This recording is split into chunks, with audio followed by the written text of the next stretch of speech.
Shomei'a v'moisif. After we had Shoyel u'meshiv, now we have Shomei'a v'moisif. Most of the early commentators say that Shomei'a and Moisif are counted as one and not two different ones. And some early Mefarshim, early commentators say that it's referring to the Rebbe, Pirkei Moshe on Masechet Avos, says when you teach Torah, instead of just saying your droshes and saying your shiurim, listen to what your Talmidim have to say. Let them express themselves, let them try to work things out on their own, just to encourage them to think and to explain and to present Torah. And after listening to all of them, just add on what you have to say. But before you darshan to them, before you preach, listen to what they have to say. That's an interesting interpretation. The Teferes Yisrael says, when you teach Torah and you explain once, twice, ask your Talmidim whether they understood. Listen to them, and if need be, say it over again. So these interpretations assume that Shomei'a v'Moisef talks to the Rebbe, and I think it's about the Talmud. So after the set we discussed yesterday, Shoyel HaMeshiv, which is in the process of learning, after Shoyel HaMeshiv comes Shomei'a v'Moisef. Shomei'a v'Moisef means you listen to your Rebbe, and if you're a good Talmud, you hear what maybe others did not hear. You hear and you add on your interpretation, your own personal insight. So I once asked a very interesting question. Some of the greatest Tanoim never said anything they didn't heard from their Rabbeim. In Sukkah Chof Ches Amud Aleph, we find that Rabbi Eliezer ben Horkanus, who was a Talmud of Rabbi Yochanan ben Zakkai, said, I never said a Dvar Torah that I didn't hear from my Rebbe. Just yesterday, I quoted a similar statement from Reb Chanina Bar Chama regarding his Rebbe, Rabbeinu HaKodesh.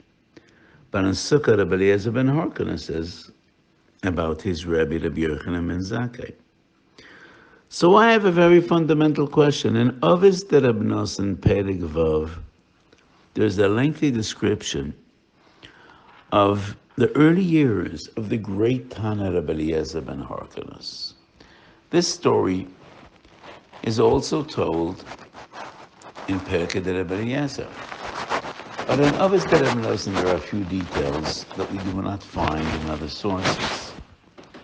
Ma hoyu tchilosoi shel Rabbi Eliezer ben Horkanus. He was 22 years old, and he didn't even have the opportunity to learn Torah. Then he decided, I want to go learn Torah in Yerushalayim by the great teacher, the great sage, Rabbi Yochanan ben Zakkai. He worked for his father.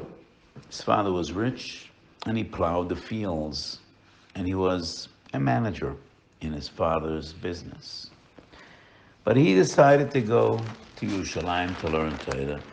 His father didn't agree. He just packed up and left. One day in the morning, Rabbi Yochanan ben Zakkai, not Rabbi Yochanan ben Zakkai, Horkanus gets up in the morning and Eliezer isn't here. Where is he? He was told he left to Yerushalayim. Amad v'hidiroi min achasav. So he wrote him out of his will, and he made a neder banning Rabbi Eliezer ben Horkanus from having any benefit from his estate. And then packs up and he's going looking for his son. Ultimately, he comes to Yerushalayim and he asks, where is Rabbi Yochanan ben Zakkai's yeshiva? And he walks into the Beis HaMedrash and he sees a sight. He walks into the Beis HaMedrash and Rabbi Yochanan Mezekah, the great teacher, speaks to his very son. And he says, Psach udroish, give a drosha. And he was very humble. Eliezer ben Harkanos, he said, I can't. But then he starts talking. Amad v'posach, dorash b'dvorim shaloi shomesen oizen ma'olam. Kol dova v'dova shiyotzem apiv, Amad Rabbi Yochanan Mezekah al raglav, v'nashko al rosho, he kissed him, v'amar lo, Rabbi Eliezer, Rabbi emes lemadetani. And Harkanos was so moved to see the greatness of his son, Rabbi Eliezer, and he says, I regret the ban, and whatever I have, I want to give to my son, the great Rabbi Eliezer ben Harkanos. But anyway, the Gemara says that Rabbi Eliezer, Yoshev v'dorish dvorim shelo shamas anoizim miyolam. But the same Rabbi Eliezer, much later years, says, I never said anything that I didn't hear from my Rebbe. So how is it possible? Omed v'dorosh dvorim shelo shamas anoizim miyolam. No one else heard. And I say, yes. Rabbi Eliezer says only what he heard from his Rebbe. But what he heard from his Rebbe, no one else heard. He hears it in his own way. He hears it with his own interpretation, with his own profound understanding.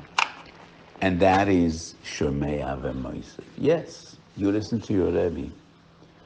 But what you hear is different than what anyone else heard, because you are Shomei'a v'moisef.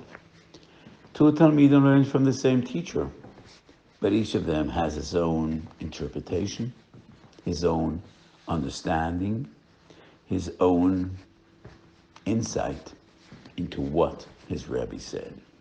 So maybe after Sholem Eshev comes Shomei'a v'moisef. Have a great day.